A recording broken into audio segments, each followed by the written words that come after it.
Hello and welcome back. My name is Dr. Christopher Gennari. This is a Great Big History Podcast, and today we do India. We start India and start with Indian geography. Ancient India is made up of two major rivers. Now there are many more rivers, of course, but the two major ones on which the civilization is based is the Indus and the Ganges. If you're in the video, you'll notice this, but if you are on the audio, I'll describe it for you. The Indus runs north to south from what is now Afghanistan all the way to the Arabian Sea, the Indian Ocean. The Ganges, on the other hand, runs west to east across northern India until it ends in the Bay of Bengal. So why do these two rivers matter? What they do is the Indus creates a connection to Asia. The Ganges does not. What they also do, there is one way into ancient India in the ancient world, and that is through the Hindu Kush to hit the Indus River and come on, follow it to the south. And this is the Conqueror's Road. This is what everybody who wants to conquer India will do. And time and again, this is what will happen. The second thing these two rivers do is connect the north. It is a couple days across the Thar Desert from the Indus to the Ganges. You could cross it. You could jump over. And conquerors will do that. Merchants can do that. But there is no real way of going south of these two rivers. And so this is going to have a major effect. First is it connects the north. You could go all the way from Afghanistan to the Bay of Bengal. I don't know how far that is, 2,000 miles?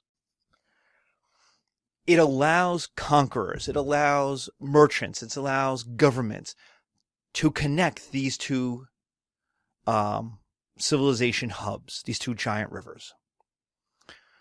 The thing, though, is, and that makes agriculture, cities, trade, and knowledge. The two big rivers equal, like Mesopotamia, lots of water equals agriculture. Agriculture equals cities. Cities equal trade. Trade equals money, and money equals knowledge, as people try to get smarter and better to make more money. The problem with that is it separates the north from the south. There is no easy way of going south of these two major rivers.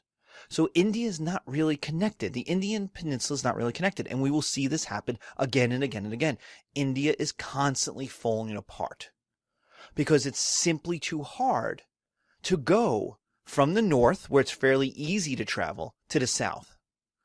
Conquerors again and again and again will try to head south and find that the geography is too broken up. It's too rural. There are no roads. There are few cities. Everything that the north is, the south isn't. And so this, even today, is why there are huge differentiations between parts of India. The north is more connected to trade. The north is more connected to each other. The north is more industrial and educated and urban. The south is less of all those things, rural, more isolated.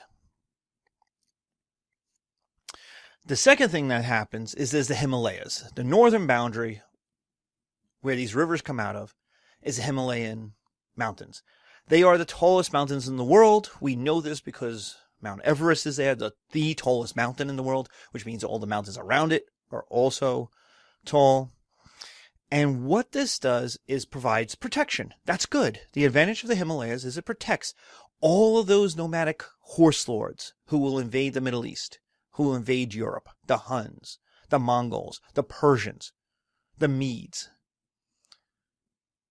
All of them were in Central Asia at one point, took a look to their left, saw these giant mountains, and said, "Hey, I wonder who's over those mountains. I bet we could kill them and take their stuff."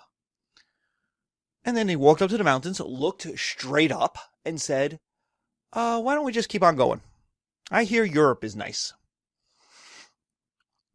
And so it protected them from conquests, from invasions, especially by nomads, that the Middle East and China, and rarer, but occasionally, Europe, suffer. The Huns don't sack India. They do invade Europe.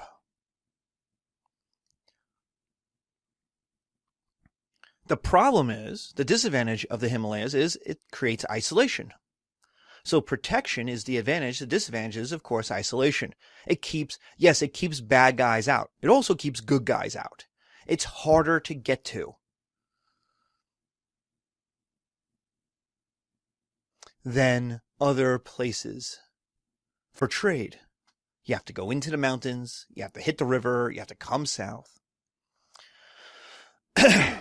And so India will always be behind. Even when India is rich and progressive, India is also behind in a lot of ways. The other civilizations that's surrounded by.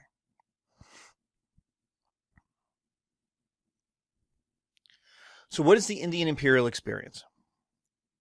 What is the, under the long, what we call in history, the longue durée? India is so old, we can see patterns. And that pattern is, we start with one India, usually based on the Indus, or the Indus and the Ganges. Now, notice, India is named for the Indus River. The Indus River today is not in India. It's in Pakistan, which tells you that Pakistan is a modern country, not an ancient country. Now, the foundation of Pakistan has to do with cultural and demographic changes that start in the early Middle Ages. And we'll talk about those, especially in 102, History 102. But Pakistan as a separate country is modern, even if the differentiation of the Indus from the Ganges is ancient. So what we're seeing today is that India breaks up. What was one India, the British Raj, which stretched from the Indus to the Bay of Bengal, from the Himalayas to the sea, broke up into pieces. And then it's continuing to break up. So these pieces break up even more. There was a Pakistan, but that Pakistan had an East and a West Pakistan. In the 70s, they broke up into Pakistan and Bangladesh. Sri Lanka broke into pieces because of a 20-year, 30-year civil war. India has a very pronounced state system, federal system. So that several states have completely different languages, have completely different ways of doing things than other states.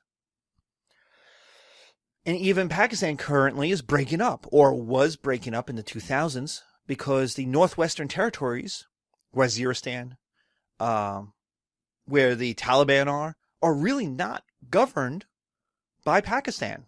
They have their own judges, they have their own laws, they have their own borders.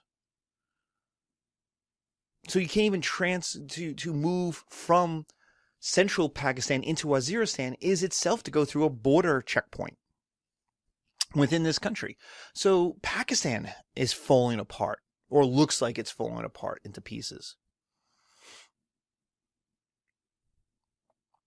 So how do we end up with one India? Because there's India on the map. I know there's an India, and that's a foreign invasion. Sooner or later, see, India is so big, it's so populous, it's so wealthy, that sooner or later someone comes along and says, if I united that. Right now it's all divided, it's all broken up into lots of pieces. Like when the British show up in the 1750s, there are 3,000 kings, 3,000 countries in India, in the Indian Peninsula.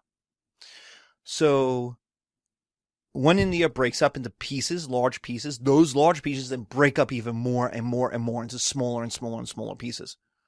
Which is because of geography, but it affects culture. Why there's so many languages, so many religions, so many different ways of doing things in India. And sooner or later, a foreigner sees this and says, if I smush them all together, I would get wealthy. I would get rich. That's the British in the 1700s. That's a bunch of Afghani Islamic kings in the Middle Ages. That's Darius in the 600s, 500s BC. Over and over again, that's Alexander in a way. Over and over again, these guys say, if I could smush it all together, I will get wealthy. And so a foreign invasion happens and smushes India, ancient India, today, which would be part of Afghanistan, Pakistan, India, Bangladesh, Nepal, Bhutan. All of that is what we would call ancient India. And smushes it all together. The first such foreign invader is the Aryans. Now, these are not Hitler's Aryans, and this is not the German Nazis, and I know it uses the same word, and I could go into a whole explanation for why it is. The point of the matter is that in the early 19th century, early 20th century, in the 1900s, 1905 or so, when it comes to racism, white people be crazy. And they created all kinds of racially based Darwinian theories about who the best people were and then who the best white people were. And the answer that they came up with was the Aryan. That is different from these guys. These guys are from the Caucasus Mountains. These Aryans that will give their name to Iran are the foreign invaders who show up in India in 1000 BC. They're part of the Bronze Age collapse. So they're different than the Scandinavian, Gothic, Northern German, blonde, blue-eyed Aryan. They're completely different people. And it's just because of racism in the early 1900s that they've been smushed, that their names get smushed together. And if I explained it, if I went into great detail, I would explain to you and you'd say, Professor, that's crazy. And I would say, see my opening statement. When it comes to racism in the early 1900s, white people be crazy. So the Aryans are foreign invaders. They're on the move during the Bronze Age collapse. And part of them ends up in what we call, in a country named after them, Iran. You just change the A, make it a little harder, and you get the I out of there, and Iran. They are chariot warriors.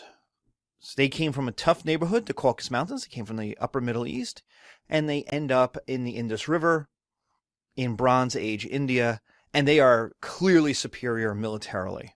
They conquer India, and they start to change the culture with their foreign ideas. They bring in their warrior gods. They are warrior people. They have chariots. They are warrior people. So they bring in their new gods, and this is going to create Hinduism, and we'll talk about how. But their demographic problem, they're invaders into someone else's homeland, which means there's not a lot of them, causes a demographic problem. And that demographic problem will result in the caste system, which is a separation of people by their job, not by gender, not by race, not by ethnicity, but by their job. Now, as in America, class and race go together in India, and so we'll talk about that in a little bit. So, the Aryans are our first invaders. And so what we're going to talk about in our next episode is how these systems work, especially the caste system, and then Hinduism. And then we'll have an episode on Buddhism, and then we'll do some politics. So we're going to have a bunch of short episodes and easily digestible, and that's what we're going to do. Thank you.